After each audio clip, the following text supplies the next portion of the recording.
Ricky Starks, Sarah, Mm. is in WWE. Finally. Like, I feel like we have to to say finally, you know? yeah, finally, Yeah.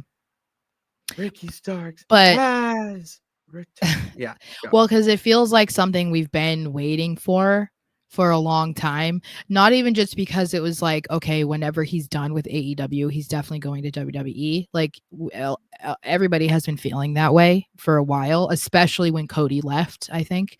But once he was like put on the back burner almost a year ago, where he's like not been on TV, then it was like, okay, he's WWE bound. It's just like when. And for most of this past year, Tony was not letting him leave, like wasn't cutting ties, was not doing anything. So I think it's pretty cool how they went about this, how they just gave him a mic, sent him out there and was like, all right, bro, like just go out there and talk. Like you don't even have to say who you are. Some people, and I'm not saying it's as iconic as this because I think you have to wait and see what happens, but I also feel like it's two different things. But people are saying it felt very much like Scott Hall showing up on WCW and like not even saying who he was or anything. It was like, you already know who I am and you know why I'm here. It was very Scott Hall. Yeah. Very Scott And Hall. so it's like that is pretty cool because they trusted him. They were like, you know, you haven't been on WWE television as Ricky Starks, but like we trust you and we know what you're going to be. And we know they rushed him coming to NXT because it's Mania season. So they definitely want him to be in a program in NXT so that he's on Stand and Deliver. And I'm just excited. And it was really cool also to see how many people in WWE were really excited for him. We saw CM Punk, Brandy Rhodes, Bailey, Jade Cargill, like so many people were tweeting out that they were just excited for him, which I feel like is very telling, you know, like of how talented he is, how well liked and respected he is, but they also probably knew the situation that he was in and felt like he was always WWE bound. So I'm excited. And it looks like he's going to keep his name too. So. No, he is. Yeah, I did want to bring that up before. I fell into the trap. Okay, because I saw something online of, you know, I forget what the name was they used because it doesn't matter at this point. But it was, you know, Ricky Stark's not going to go by. And I was like, this can't be real because you can't have a guy like Ricky Starks go into a different gimmick. That's not how this generation. This is not how this era is going. Well, and I think we kind of talked about it. It was just all the legal issues that they had to get through. And that's why they couldn't do it. So, but he owns his name and stuff. So it's going to be Ricky Starks, which is cool because again, like, it just shows you that WWE fans are not all, you know, double WWE loyalists and that they just have their head in the WWE universe and that's it. Because if that were true, the NXT crowd would not have been chanting Ricky Starks, you know. Oh, like, no, you can't change to Trill Withers and yeah, after the crowd is chanting Ricky.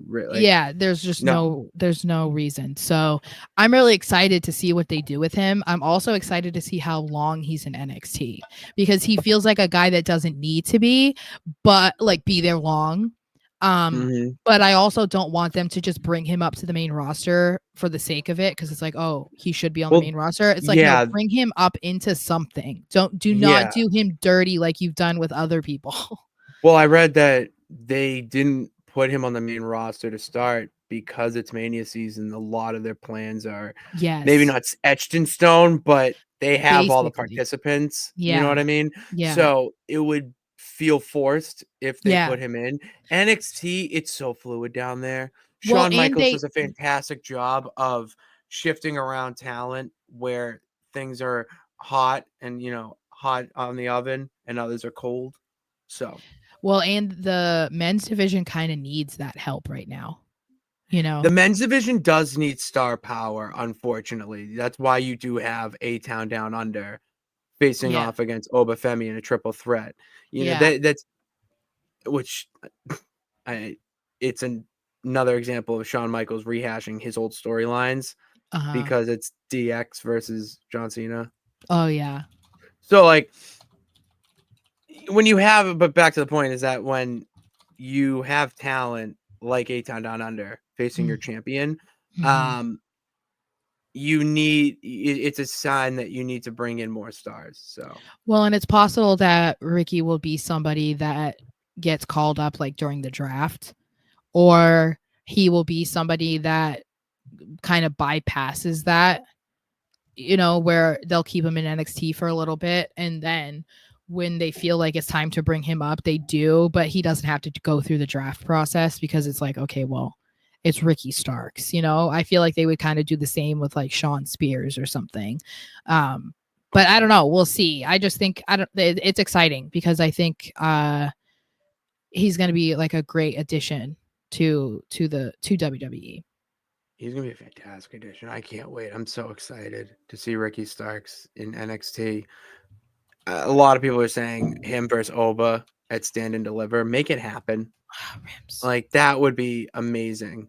I Yeah. want to see too if they're going to how much of his AEW theme they're going to keep. Like I understand it's not going to be, a carbon copy of it or the same one, but it's always interesting to see how different it is from the other promotion. Like look at Jade's. Like Jade's is basically the same thing Uh-huh. with a a WWE touch. Like it has Yeah. that final WWE Well, touch. if he wants it to be that similar, I'm sure they would try to figure it out. Especially 100%. because people have been allegedly expressing their unhappiness with Def Rebel. I can't imagine that Ricky is somebody who would be cool with Ricky getting Starks Def Rebeled. would cook Def Rebel. You'd be like, this is not happening. Well, and then you have to This look at is like not. some of his best buddies in the company, CM Punk and Cody Rhodes, both have like legitimate songs. So I can't imagine he'd be like, yeah, I'm cool with like a garage band sounding Def Rebel song. So bad. Yeah. Like they're so bad. I mean, When random people that are just fans can create better theme songs on the internet, that's when you know it's like, oh, not good.